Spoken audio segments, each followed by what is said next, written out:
615 మెట్లు స్వయంభూగా వెలిసిన లక్ష్మీ నరసింహస్వామి 700 నుంచి 800 సంవత్సరాల చరిత్ర కలిగిన ఆలయం. పాండవులే స్వయంగా వచ్చి నరసింహస్వామిని దర్శనం చేసుకున్నారంట. 13వ శతాబ్దంలో నిర్మించిన ఆలయం కోరికలు తీర్చే కోరుకొండ స్వామి. ఈ ఆలయానికి వచ్చి కోరుకున్న ఏ కోరికైనా తీరాల్సిందే. ఈ ఆలయానికి సంబంధించిన పూర్తి సమాచారం ఈ వీడియోలో చెప్పబోతున్నానండి. వీడియో స్కిప్ చేయకుండా చూడండి. వీడియో చాలా బాగుంటుంది. మీకు ఏమైనా డౌట్స్ ఉంటే కామెంట్ సెక్షన్లో కామెంట్ చేయండి, కంపల్సరీ రిప్లై అయితే ఇస్తాను. హాయ్ అండి, అందరికీ నమస్తే. నేను మీ సాయి ఎస్పీఎస్ వ్లాగ్స్. ఈరోజు కోరుకొండలో ఉన్న లక్ష్మీ నరసింహస్వామి ఆలయానికి అయితే వెళ్ళబోతున్నామండి. ఈ ఆలయం ఫుల్ డీటెయిల్స్ మీకు ఈరోజు నేను చెప్పబోతున్నాను. వీడియో స్కిప్ చేయకుండా చూడండి. వీడియో చాలా బాగుంటుంది. అలాగే ముందుగా లైక్ అయితే చేయండి, సబ్స్క్రైబ్ చేసుకోండి. ఇటువంటి మంచి వీడియోస్ నోటిఫికేషన్ ద్వారా మీ వద్దకు చేరుతాయి. ముందుగా ఆలయానికి ఎలా చేరుకోవాలి? మీకు కోరుకొండ ఊరికైతే ట్రైన్స్ అయితే లేవండి. ఓన్లీ బస్సుకే వెళ్ళాలి. లేదంటే కార్లో కానీ, ఆటోలో కానీ, బైక్లో కానీ మీరు వెళ్ళొచ్చండి. బస్సుకు వెళ్ళేలా ఉంటే గోకవరం బస్సు అయితే ఎక్కాలండి. లేదా కోరుకొండకు కూడా డైరెక్ట్గా బస్సులు అయితే ఉంటాయి. అవైనా సరే మీరు ఎక్కి వెళ్ళొచ్చు. లేదు మీరు మీ సొంత బండ్ల మీద, సొంత వెహికల్స్, ఆటోస్, కార్స్ వీటి మీద వెళ్ళేలా ఉంటే మీరు డైరెక్ట్గా గూగుల్ మ్యాప్ పెట్టుకొని డైరెక్ట్గా అయితే వెళ్ళిపోవచ్చు. ఇంకా మీకు చెప్పాల్సిన విషయం, కాకినాడ నుంచి అయితే 60 కిలోమీటర్ల దూరం ఉంటుందండి. రాజమండ్రి నుంచి అయితే 20 కిలోమీటర్ల దూరం ఉంటుంది. ఇంకా వీడియోలోకి అయితే వెళ్ళిపోతాం. చూస్తున్నారు కదండి, గుడి బయట నుంచి అయితే ఇలా ఉంటుంది. ఎగ్జాక్ట్లీ మీకు గుడి ఆపోజిట్లోనే పూజా సామాగ్రిలు అన్నీ అవైలబుల్గా దొరికేస్తాయి. ఇక్కడైతే అమ్ముతారు. ఇక్కడ తీసుకొని బయట లోనకైతే వెళ్ళిపోండి. చూస్తున్నారు కదా, షెడ్లో ఉండి మొత్తం గోడ బ్యాక్ సైడ్ పెద్ద కొండలాగా అయితే ఉంది కదా. ఈ చుట్టుపక్కల ఇక్కడైతే వెహికల్స్ అయితే పార్కింగ్ చేసుకోండి. పార్కింగ్ చేసుకుని అనుకోండి, మెట్లు అయితే కనిపిస్తున్నాయి కదా, ఆ మెట్ల ద్వారా లోనకైతే వెళ్ళాలి. అదేనండి లోనకి ప్రవేశం. మీకు స్టార్టింగ్ ఇక్కడ రైట్లో చూసుకున్నట్టయితే దేవుడి పాదాలు కనిపిస్తుంది. చిన్న ఆలయంలా ఉండి అక్కడే దేవుడి పాదాలు ఉంటాయి. నరసింహస్వామి పాదాలు అంటారు. వాటికైతే దండం పెట్టుకొని అక్కడి నుంచి లోనకైతే వెళ్ళిపోండి. నేను ఇప్పుడు వెళ్తున్నాను కదా, చూడండి స్టెప్స్ ఇలాగైతే వెళ్ళాలి. ఇంకోండి మీకు ఎంట్రన్స్ అయితే ఇలా ఉంటుంది. తలుపులు ఈ పక్కన చూసారు కదా, ఎదురుకుంటే గజస్తంభం ఉంది.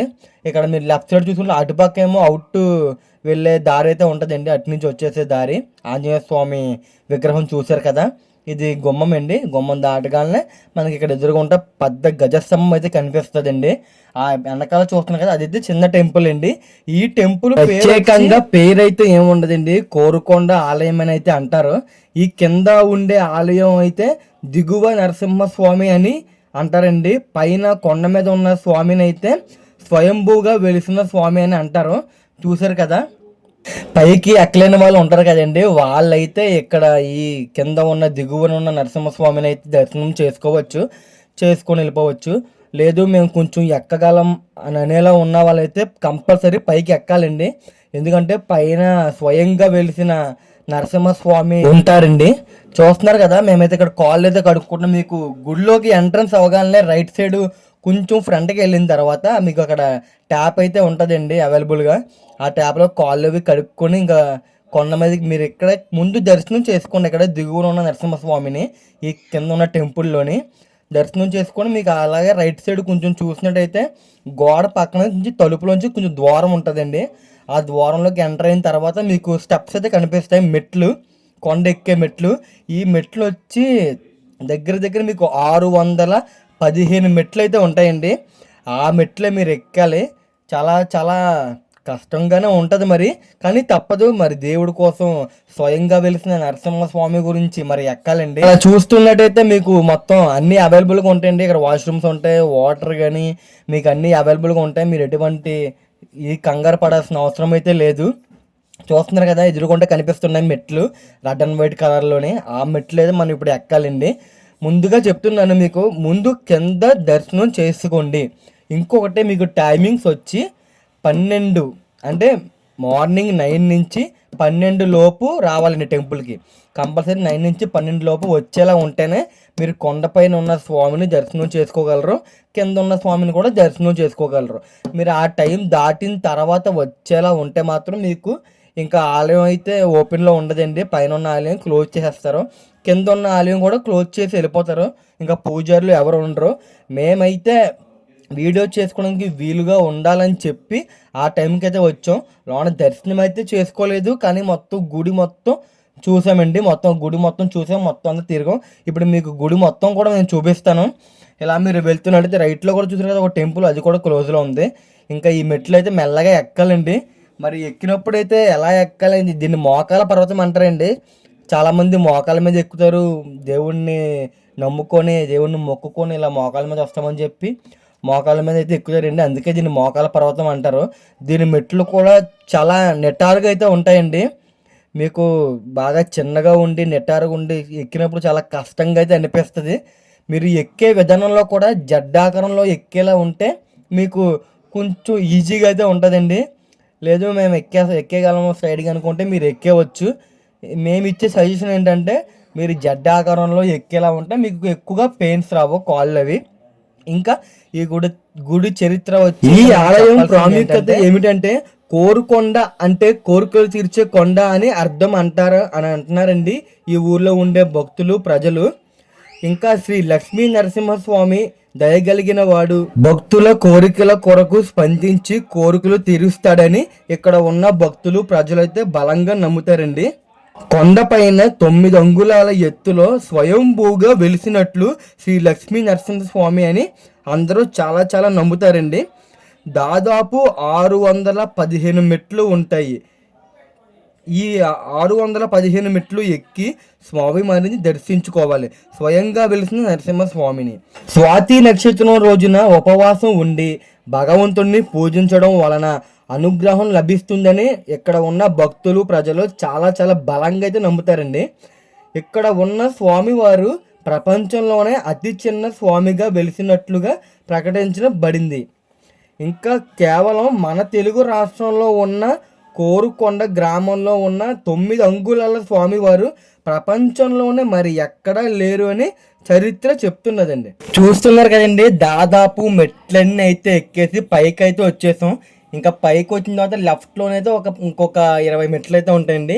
ఈ మెట్లు కూడా ఎక్కేస్తే ఇంకా మనం డైరెక్ట్గా గుడిలోకి అయితే ఎంటర్ అయిపోతాం, పైన వెలిసిన లక్ష్మీ నరసింహ స్వామి దగ్గరికి. చూస్తున్నారు కదా, ఇంకోండి మీకు ఎదుర్కొంటే గజస్తంభం అయితే కనిపిస్తుంది కదా, పురాణత కాలం గజస్తంభం అయితే కనిపిస్తుంది. లెఫ్ట్లో చూస్తున్నట్టయితే మీకు ఇక్కడ ఒక మండపం కూడా కనిపిస్తుంది అండి.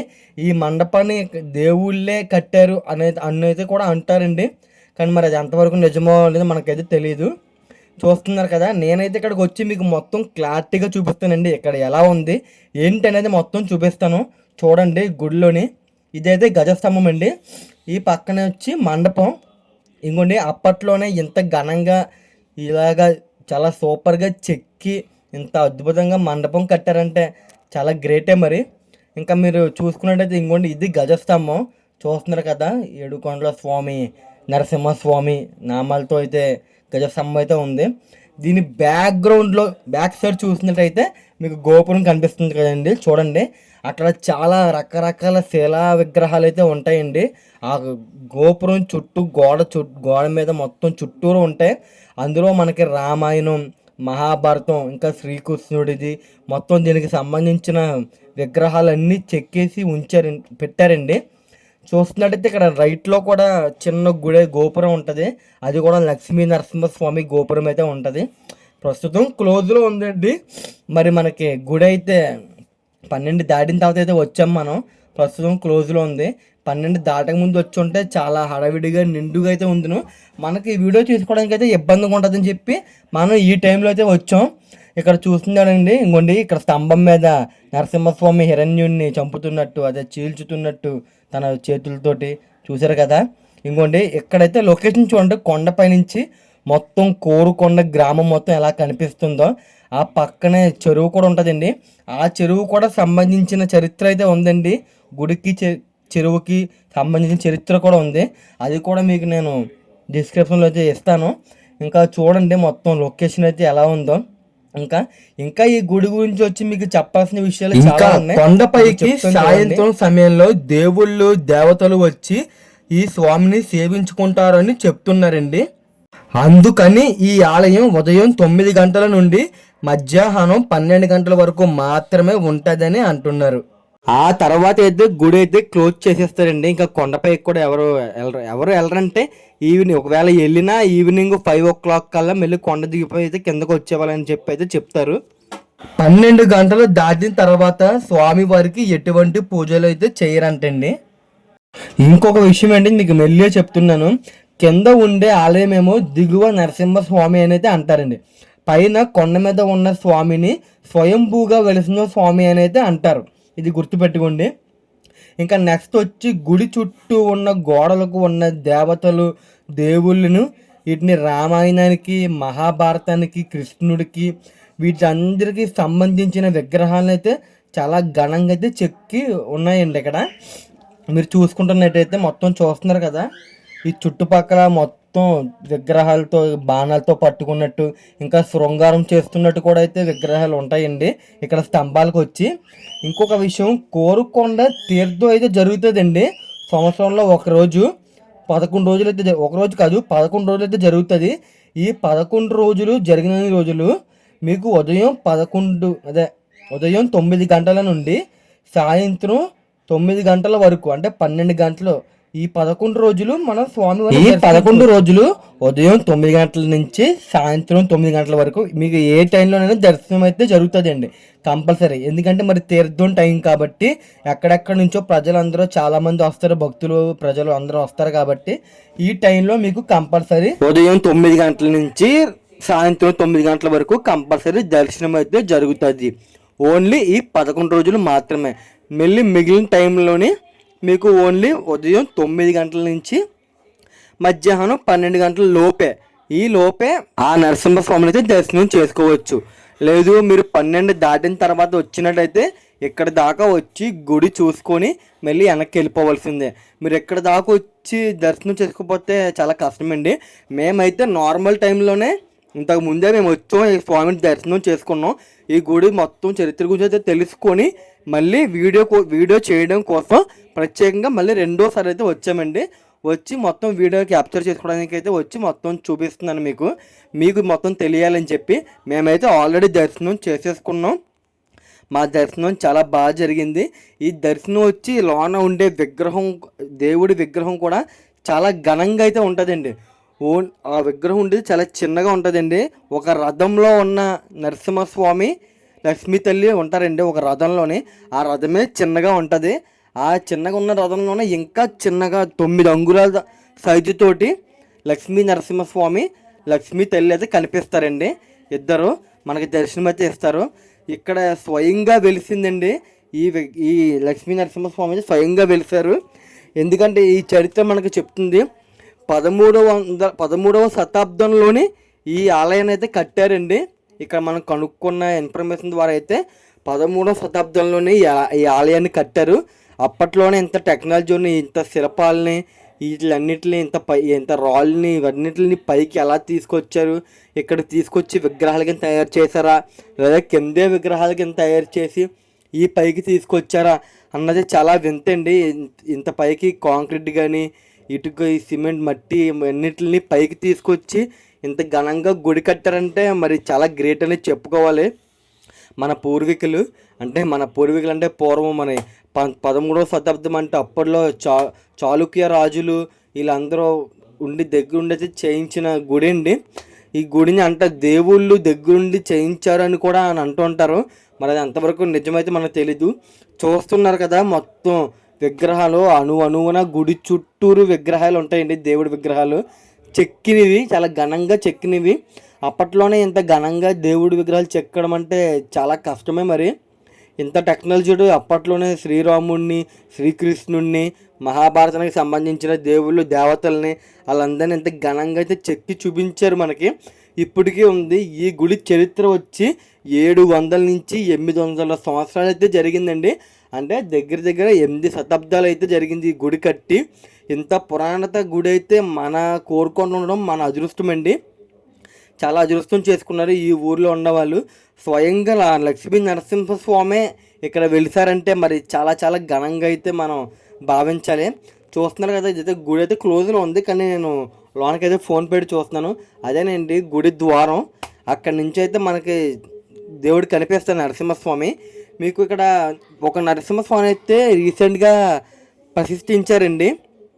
ఇంకొక నరసింహస్వామి అయితే అదే ఊళ్ళోని స్వయంగా వెలిసిన నరసింహస్వామి అయితే ఉంటారు. ఇక్కడ మీరు బయట చూసుకున్నట్టయితే ఇక్కడ కొబ్బరికాయ కొట్టే స్థలం అండి. ఇక్కడ కొబ్బరికాయలు అవి కొట్టి లోనకైతే పంపిస్తారు భక్తుల్ని ఇక లైన్లో నుంచి. చూస్తున్నారు కదండి మొత్తం లొకేషను, చుట్టుపక్కల ఉన్న మొత్తం ఇంకోండి కొండలు ఇవన్నీ.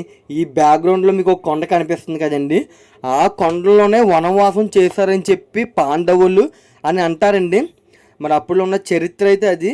ఆ వెనకాల ఉన్న కొండలోనే పాండవులు వనవాసం చేసి ఇక్కడికి వచ్చి నరసింహస్వామిని అయితే దర్శనం చేసుకున్నారు అనేది చెప్తూ ఉంటారు. మరి అది ఎంతవరకు నిజమో మనకైతే తెలీదు. ఓకేనండి, మరి ఎక్కడి దాకా మన వీడియో చూసిన మీ అందరికీ చాలా చాలా ధన్యవాదాలండి. వీడియో అయితే చూస్తున్నారు కానీ లైక్ అయితే చేయట్లేదు. లైక్ చేసుకొని సబ్స్క్రైబ్ చేసుకొని బెల్ ఐకాన్ అయితే ఆన్లో పెట్టుకోండి. ఉంటాను మరి, బాయ్ బాయ్.